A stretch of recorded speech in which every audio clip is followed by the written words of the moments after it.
Thank you very much, Giovanna, for this invitation, and thank you for this great conference. As you all see, we're in the middle of a huge pandemic, and in Latin America has been hit really hard by this virus. It's been actually the region of the world with more cases and more deaths.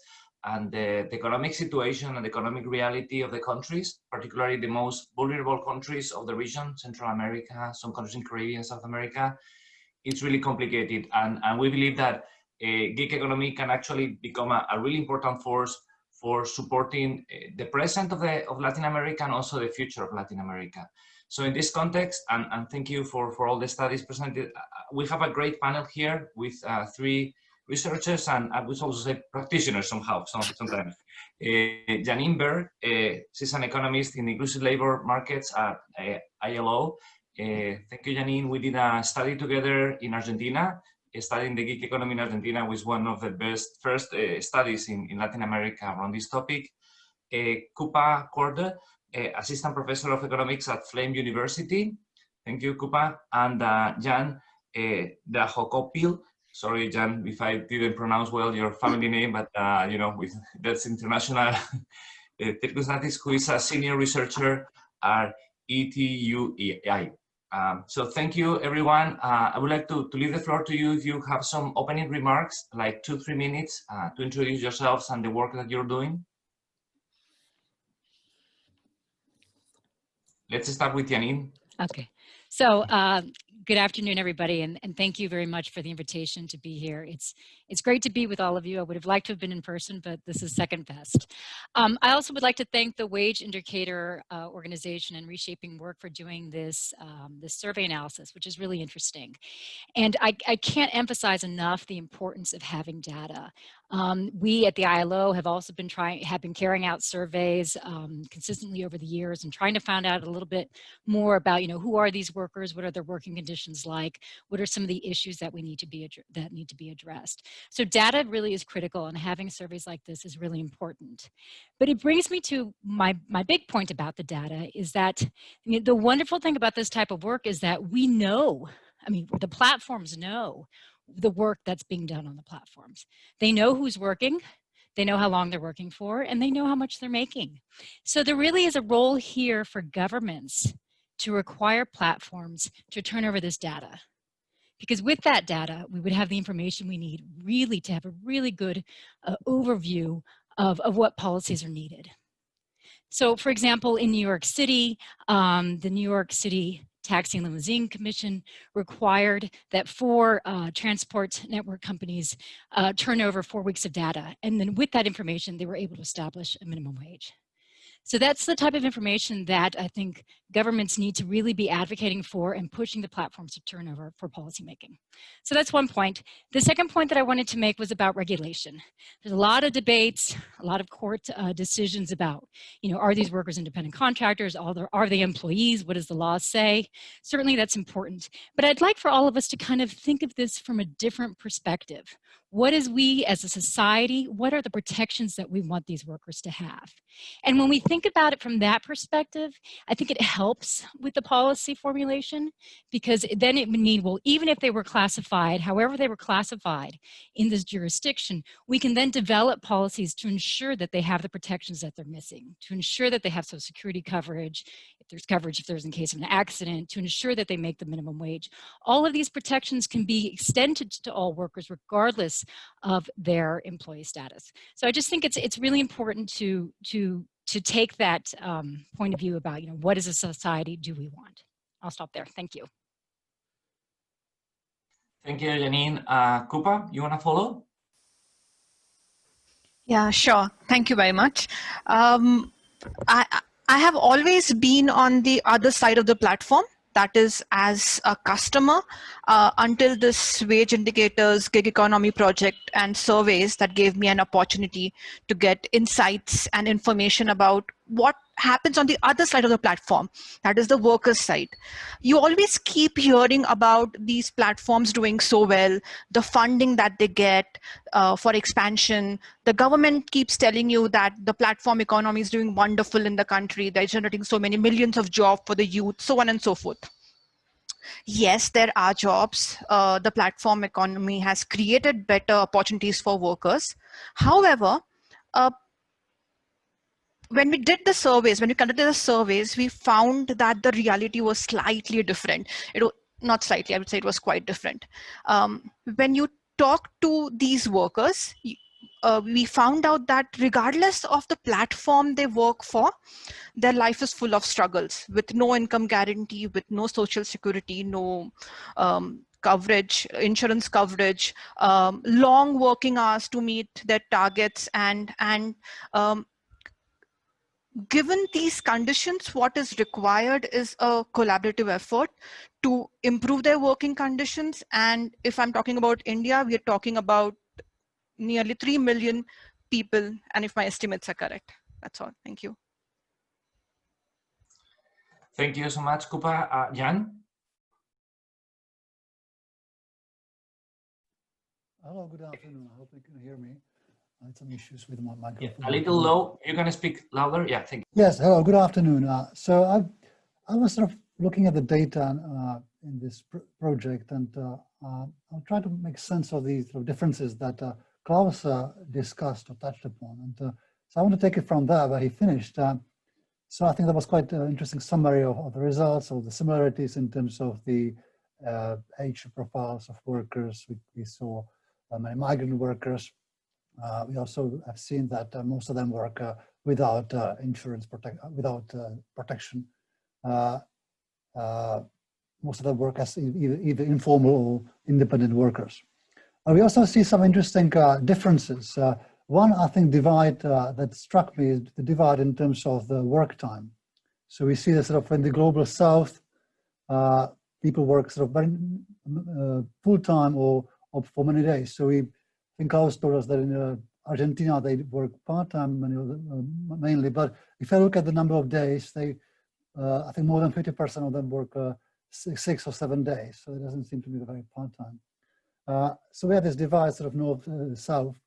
And I think it gets more interesting if we sort of look at how it plays together with what they say about if they're happy with the pay and the number of hours they get.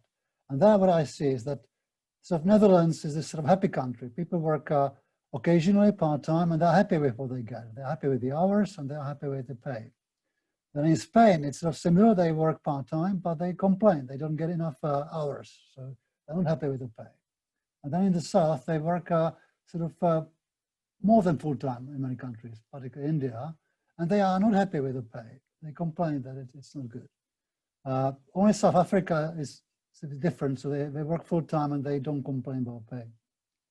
I was wondering how to make sense of it, and then I thought, actually it sort of resonates with the work we do at the ETUI, where we try to understand the differences in the preferences of platform workers and what explains that. And we find that actually the large part of the platform workers, they can't take the advantage of working time flexibility and all that sort of independence that we hear about. It's illusory for them.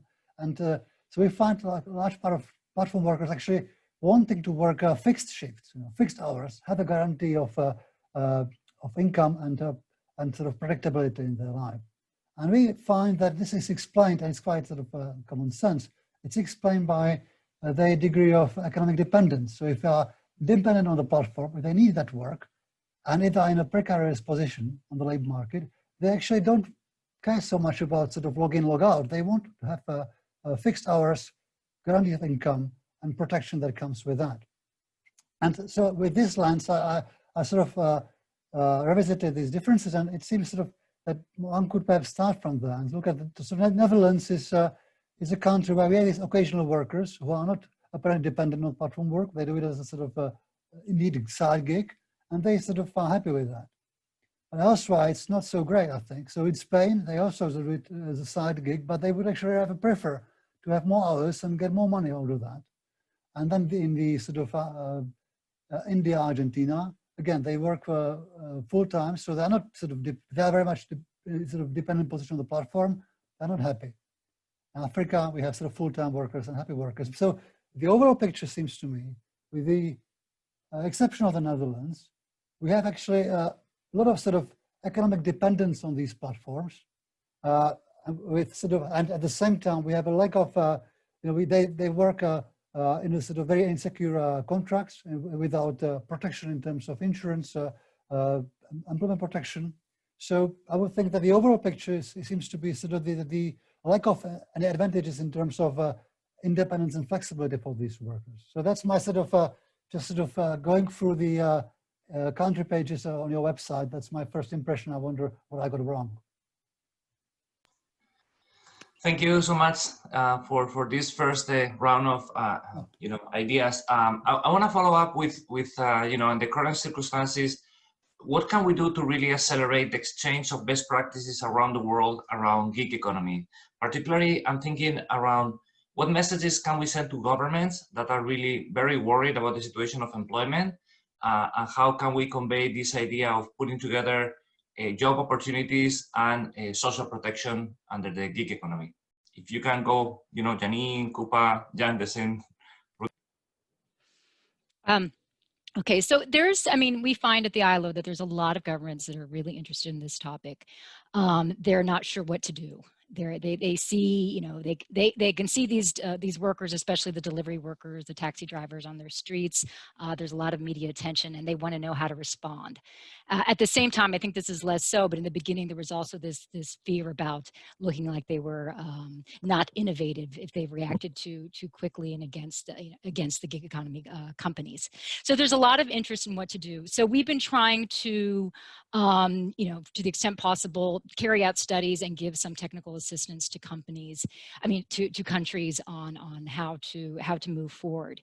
We're hoping at the ILO to have what we're calling a meeting of experts, which is a tripartite meeting where we would start some sort of process, potentially having a discussion at the International Labor Conference in a few years, where we could have some sort of tripartite agreement on how to move forward. Because I think there is governments feel better about reacting when they know a little bit about what their neighbors are doing or other countries are doing. That's why the work of the European Union in this area has been really important. They're having a lot of discussions, a lot of tripartite discussions on this topic, and I think that's going to be of real importance to other countries around the world. So that's. I think it's really about, and I think this, forums such as this are really important for sharing best practices, for coming up with innovative solutions on what can be done, for understanding the issues more, and sharing about regulatory experiences. So, I think we're in the process of doing that. It's just not something that happens from one day to the next. And do you think, Janine, that the governments, they do listen or not? I think, yeah, I like to think so. I guess it depends on the government, but I think there's certainly a lot of governments that do interest. Of course, every government is dealing with their own political situation and different actors in their own countries that they have to respond to. But it's always useful to have information from other countries and international organizations such as ours or your organization that give advice to governments. Okay, thank you. Rupa. I agree with Jenny that there needs to be a long-term plan. What I think is required, what should be there, it should be a greater accountability and transparency from the platforms towards its workers. More so to remove the asymmetry between the platform and the workers. India already faces a very high economic and social inequalities as such. And what we also notice is that platforms gather a lot of demographic data of the workers. In the name of transparency, efficiency, the platforms also display this data along with their names and their ratings from previous customers and so on. So what happens is that can further affect or might lead to discrimination based on their caste, gender, race, religion, or previous rating. And given this situation, it is difficult to provide a policy prescription until and unless you really know the extent of the problem. So I feel that the need of the hour is also measurement of both in terms of number of workers that that are there, and also the extent of their problem. Another important point that I feel is about income security, and what we saw recently in the lockdown times, where people lost their jobs, and in India, only essential services were working, all the restaurants were closed, so all the delivery boys had no jobs to do. Some platforms moved towards delivering essentials, but overall there was a huge job cut. The cab drivers did not have jobs to do. So what at least the governments can do is to provide the workers with minimum wages and stronger social security support. But along with that also compliance. Thank you. Thank you. Jan? Yeah, I think that's a key distinction that is sort of elephant in the room here. That if you look at the survey, it seems to me that most of the platforms that are mentioned there, the surveyed workers work for these sort of local platforms like Deliveroo, sort of food delivery. Food delivery was the main category for workers, and that's a very different sort of challenge for policymakers than the sort of online outsourcing platforms. If I give a task to a worker in Africa to do something for me, so there's very different. So very different, I think. So two different, I think, worlds of challenges. And for the local platforms, I think the main challenge is that the labor codes are not so much, in many countries, are not sort of fit for purpose. We see that there's sort of a sort of lack of predictability in one country in terms of whether the worker should be classified as employee or self-employed, and so there has to be sort of we have to make these labor codes, I think, fit for purpose, and also we see that these platforms actually. I wonder if we discuss food delivery, should we speak about platform work at all? So if I think about a platform, what that is, so that's a company that sort of serves a two-sided market. So in the case of work, that would mean that I have a platform that will mediate market and tasks, right? So there's a seller, there's sort of a client and a sort of service provider, and they trade a task and I sort of match them. And the three parties are sort of independent, that they coordinate through price system. But this is not the case in, if you look at the Deliveroo or these companies. It's a very different situation. So I have a restaurant. They match me with, they match restaurant with a client. Okay, fair enough. That's a platform. But if you look at the actual delivery, that's not a platform. That's not a mediation of tasks. You have a restaurant which wants something to be delivered somewhere. It's a bit like sending a letter, right? So there's a very defined, there's a sort of job to be done. It's given to the service provider, who will then actually transform the task description, will come up with its sort of own instructions, service standards for the workers, with a software to facilitate that, with other sort of capital infrastructure. So the service, it's not like the task is given to the platform to find a match there. So I actually wonder if this project should be called platform work at all, if we discuss the organized platform. But I got a bit distracted. So I think my main point being two challenges for the localized platforms, online platforms. For online platforms, I think it's much more difficult to think about the solutions. For the localized platform, you need to sort of make the labor code up to date. There is a relation of subordination. If it's a service provision, not platform mediation, it should apply. The labor code should apply, employment status should apply. If it's a genuine self-employment, that's fine. Thank you very much. This is really interesting. Always sort of like digitalization or technology augments and scales the reality and augments eventually inequality. No? So the next question really is about some of the things that come in the chat around inclusion and inequality in the platform economy, particularly around women, other disadvantaged people of race, of other nationalities, migrants. That we see that in Latin America with the Venezuelan migration. We see that there is over 5.5 million Venezuelans in other countries in the region, and this has happened in 3-4 years, and many of them are working in platform economies. No, and we see this, but there is a lot of discrimination around that as well. No, so I would like your thoughts around how the gig economy augments or doesn't augment discrimination. What can we do about this, and particularly, you know, with disadvantaged populations. Okay, so I'll start. Okay, so what you say is, I mean, César is absolutely right. We did a study on platform delivery workers actually in Argentina. Something like 70% are from Venezuela. There's other migrants. So there's two issues here. On the one hand, the beautiful thing about some of these platforms, or let's say let's focus on delivery workers and call them delivery workers, given Jan's comment, which has some merit. If we're looking at the delivery workers, what's really nice about it is that you can, you know, get your mobile phone and you can, you know, tap a few buttons and you can sign up and you can go to work. You know, you have to buy your suit and the backpack to carry the food, but you can work within a matter of days. So that's a really great thing, because it means that, you know, somebody or an online platform worker can sign up and start working usually pretty easily.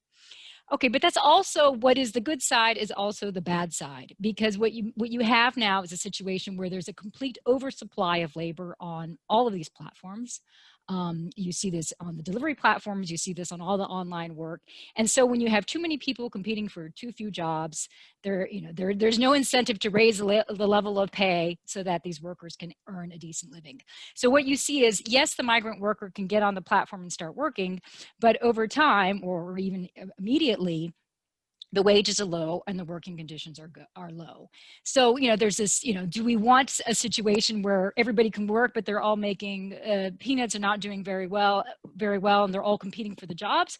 Or do we want to have a situation where people are actually, you know, having decent work, where they're actually, you know, at least earning the minimum wage, at least getting covered if they're having some sort of accident, you know, having just kind of basic protections such as the right to, you know, to join a trade union, to organize, and to have collective bargaining. You know, these are kind of, you know, fundamental rights at the ILO that the world recognizes, but that we don't see within the platform work. So, I mean, as a result of that, when then you look at the data and you start breaking it down by, you know, certain socio-demographic groups, you see all these gender imbalances. I mean, the inequality imbalances. You see some gender imbalances, but you also see, you know, the discrimination. You see, you know, how people from certain castes in India are affected, from other groups are affected. So all of this all the discrimination that we see in the offline labor market is accentuated in the online world. And so, you know, that's something that we as people involved in policy debates need to reconcile with and put forward some sort of solutions for dealing with that. Thank you so much. Really interesting, Janine. Kuba.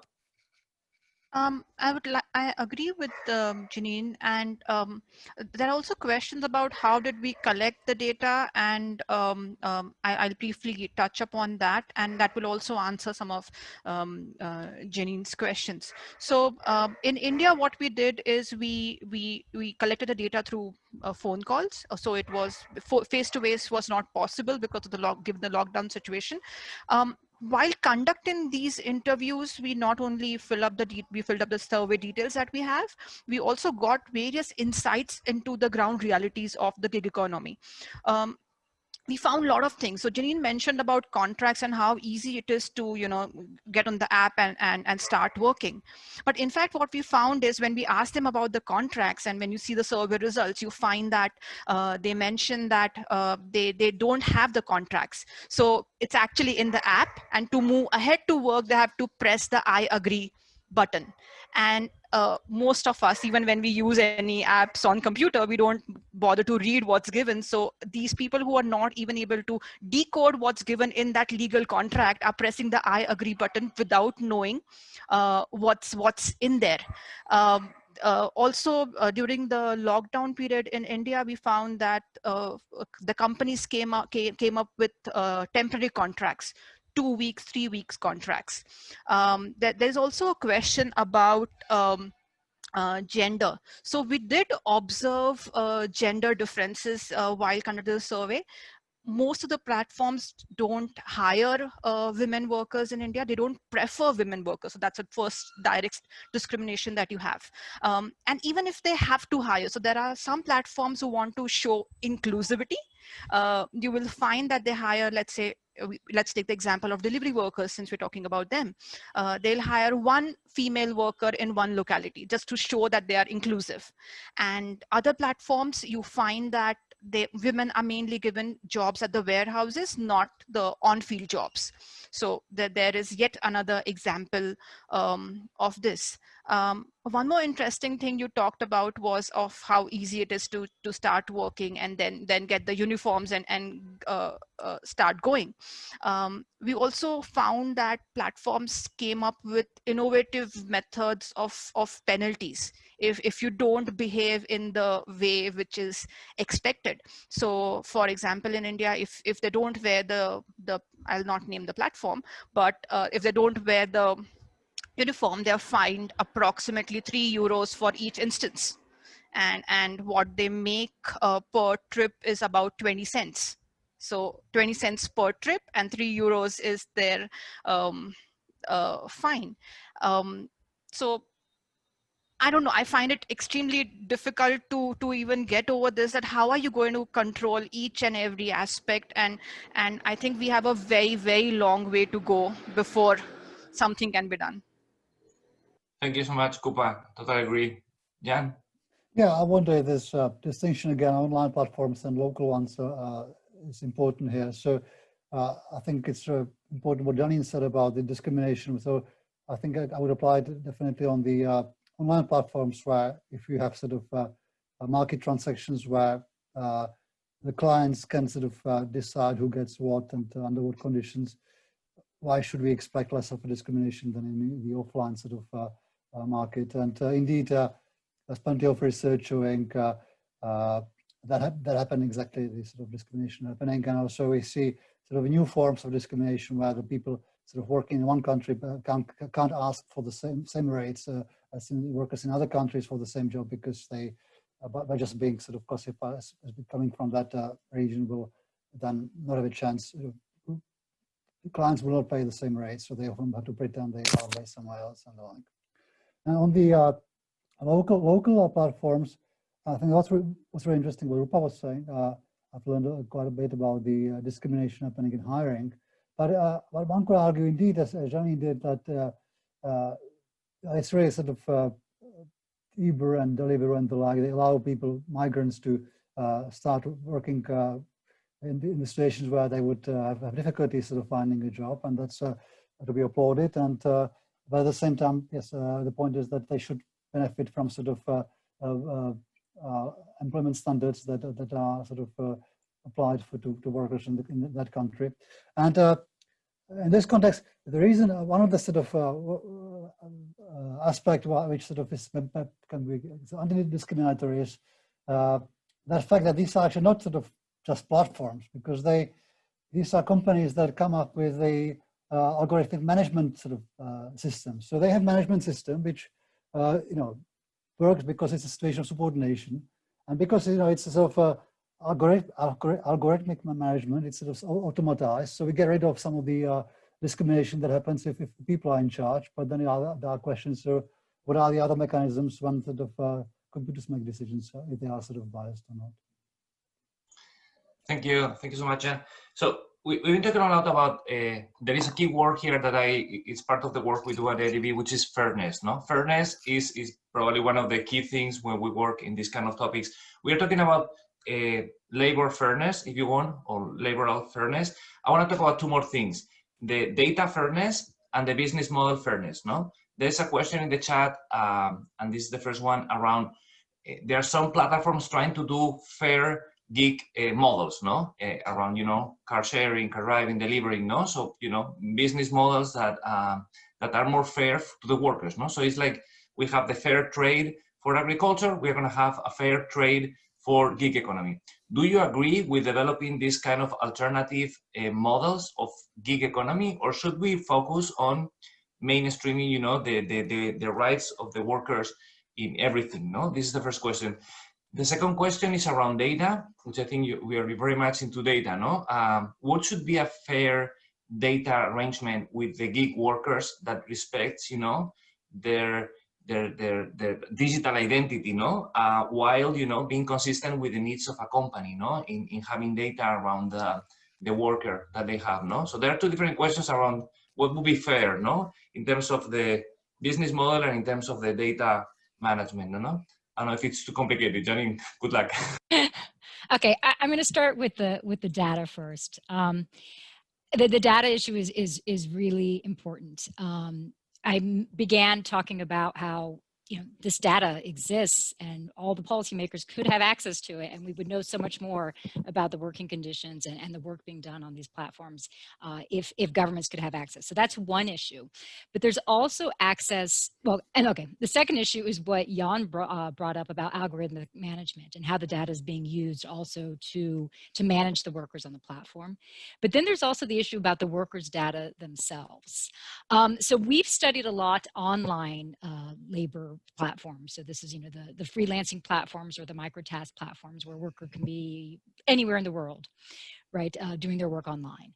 Now, the problems with this, and this also goes against with kind of some of the freedom rhetoric behind these platforms, is that, you have to establish a reputation and good ratings on these platforms. A lot of people we found in studies that we did in Ukraine and some other global studies that we did of online workers, that people will work at a very low, either for free or very low cost, just to beef up their rating and to have enough jobs so that they get enough stars, so that if someone, a client gets on the platform, they might be selected. So that means then that they're locked into the platform, and this is problematic. So if you could have, one policy issue would be, the right for a worker to take their work histories with them and then be able to put that work history onto another platform. And this would kind of level a little bit the power asymmetry that we're seeing between the workers and the platforms themselves. If a worker had the freedom to go to another platform with their work history and begin working easily, that would put pressure on platforms to improve their working standards. It would also mean that if there are trade unions and these workers are affiliated with a trade union or some sort of workers organization, if they could turn over their data to the trade unions, that would give then their representative organizations a lot more information if there were ever a moment where you could have some sort of collective bargaining. So again, these are another policy that could kind of lower these asymmetries. And of course, what I said earlier, if labor inspectorates, labor administration had access to the data, then we're really going to have effective policymaking. So that's really fundamental. And I think the data is something that, I've studied a lot, kind of traditional industrial homework, the women rolling beady cigarettes or making things at their homes. And there's a lot of similarities in the sense that, people are working from home and they're isolated. But with these platforms, we have data. We have the technology to know what people are doing. And so that's a game changer. Okay, so that's the data question. Now, the different business models. There are different business models. I'm not sure what the specific question is that was asked to the group. I think there is a lot of potential to create either cooperatives of workers that could do deliveries, for example, where they share the profits. You could have different approaches to the work in the platform economy. It doesn't just have to be kind of a traditional profit-seeking firm. So I think there are other approaches out there, but regardless of the approach and regardless of what's done, you need to have minimum standards. The second we start making special exceptions for different groups or different occupations or sectors in society, you risk then perpetuating having more sectors and more occupations go down the same road. If we're going to say all these all workers who work through a digital platform are independent contractors, then what's to keep regular companies from then not coming up with some sort of platform and hiring and working with their workers that way. So there is a slippery slope here, and I think that some sort of minimum floor of labor protection is needed and needs to be respected. Thanks. Thank you, Janine. Rupa? I agree with the points Janine made. A slight problem with data that I love the idea that workers could carry their data to other firms. It's like having your own resume with you and taking it to the next firm. It makes so much sense. But the problem sometimes happens if so how much data is shared with the workers and how much data is shared with the customers. So the customer sharing part is slightly I'm concerned about the ratings, because you're going to judge a worker based on rating, based on name in India, based on your surname in India, based on your last name in India, and that's going to create a problem for the job available for you. So that's my take on data. And about the model, you could also have more innovative models like a profit sharing model, not only cooperatives, but profit sharing, because you find that these platforms make huge deals with other companies and they merge, and a lot more can be done. And maybe then the workers would like to stay with the platforms and not keep jumping platforms. That could be another aspect. Good. So I'm still wondering about these models. If it's a way forward, sort of some sort of cooperatives and sort of fair trade certificates for platforms in a way, and it's sort of tempting to conclude for the online platforms that that's the only way forward, because the workers are in Africa or wherever, clients are in America. What can we do? We can't sort of we don't have a sort of regulator here will be relevant. And yeah, so I applaud initiatives like there are some platforms competing through by being sort of having a certificate of working with unions and the like, and that's a good thing. There are some foundations that certify platforms, but we shouldn't that shouldn't distract us from thinking also for the online platforms, of developing some sort of governance structures. The ILO, the Committee for the Future of Work was proposing. We should also think about how to use existing provision of the ILO level, like the Convention on the Private Employment Agencies or the Homework Convention. These all could be sort of relevant for the platform workers and could sort of improve their situation. Then for the local platforms, I noticed in the research that also takeaway.com was covered, or a funny name in Dutch that's used in the report, and they actually employ workers, and so they show that it's possible to run the food delivery and employ workers. That's a good thing, but what relevance does it have? We have to make sure that all platforms that are that use workers in a sort of subordinate position, that are not genuinely self-employed, that they should sort of use the employment model.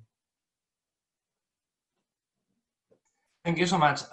One final question, maybe a quick one, because what we are discussing here probably is that the gig workers, the platform workers, are very, they are aggregated, but they're very lonely, no? They are alone here, no? So what are your opinions in terms of how we can support unions and the value of bringing together these collectives, no? To have a stronger representation, around these topics that we discuss. I think data is a huge discussion here. I think everyone is around that, but what is the power of aggregation through union of this, in this situation? Okay. So the role of unions and workers' organizations in all their forms is really important here. And when you see that there's, in countries where, especially with the local platforms, where there's been some advances, a lot of it is because of the mobilizing on the part of the platforms, on the part of the platform workers. You see them communicating with each other with WhatsApp lists and so forth. So that this is a really important tool. But fundamentally, we have at the ILO Convention 87 on freedom of association and 98 on collective bargaining, where we state that all 187 member states of the ILO, by being part of the ILO, recognize that all workers should have access to collective bargaining. So that's actually a fundamental principle of the ILO. What happens in practice is, though, because these workers have been classified as independent contractors with national jurisdiction, you see this problem that they can't organize because then they break competition law. So this is something that really needs to be addressed to make sure that all workers have the right to have some sort of association and to organize collectively and to bargain collectively. And if they had this right, I mean, that would be very much a game changer.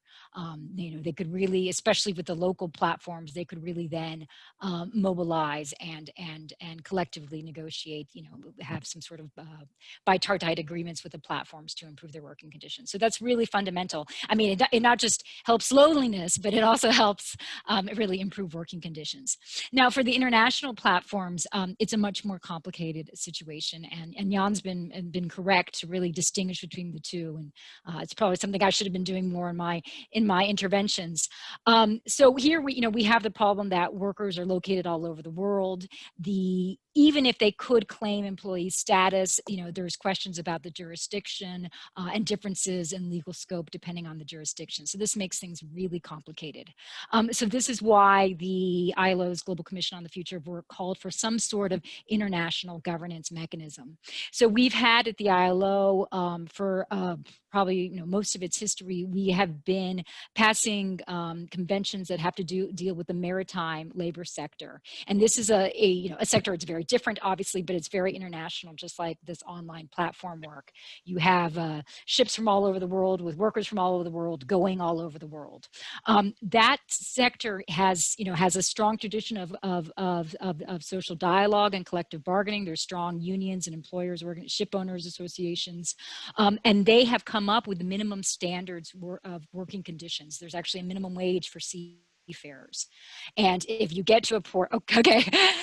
So anyway, so this, I'll stop because I'm taking up too much time. But, there is a need here to have some sort of governance because of the international nature. And there, if you had some sort of, data sharing and union and collective voice, that would be helpful. Sorry. Thank you, Janine. Sorry, because we need to finish like in 2 minutes. Rupa and Janine, if you can give like final remarks quicker on this and anything, thank you. I think Jan is a better expert on this. Just two small comments. So based on different platforms is what this unions will depend. So what we found is that platforms where for delivery services there do exist some trade unions, but for housekeeping services or services where the workers cannot meet each other at any common point, the trade unions were not existent. Yes, I would like to underline this importance of the competition law that Janine mentioned. This project, in the video, we've seen the example of Hilfer in Denmark, which is sort of used, this collective agreement. We hear about it all the time. Almost sort of, so let's keep in mind how tiny Denmark is, and this is one collective agreement. Okay, but it shows the way forward. But even in Denmark, we see collective bargaining when it comes to rates challenged successfully in by the antitrust authorities or by the competition lawyers. So this is really a key issue. So are the unions way forward? Indeed, this is sort of very difficult context to organize. We have the sort of dispersed workforce, high turnover of workers, young workers, migrants. Platforms are very hostile, many of them, to any activity. And but it doesn't mean that it's impossible to organize in this context. And this project, what I've learned is that in India, 8% of your respondents were trade union members. They were all sort of seemed to work for one platform. Netherlands was 5%. In South Africa, we don't know how many in general from the material I saw, but they have members in Uber and no sweat.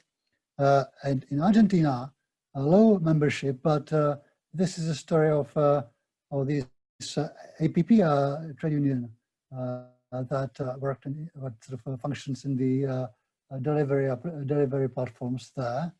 The problem is that they just find it difficult to get recognized by the labor ministry. So I think that underscores another issue, is that particularly because it's such a difficult context for workers to organize, there has to be a supportive sort of policy framework for this to succeed. And in too many countries, that's missing. Thank you so much for participating. And Giovanna, to keep with the next steps of the conference. Thanks, everyone.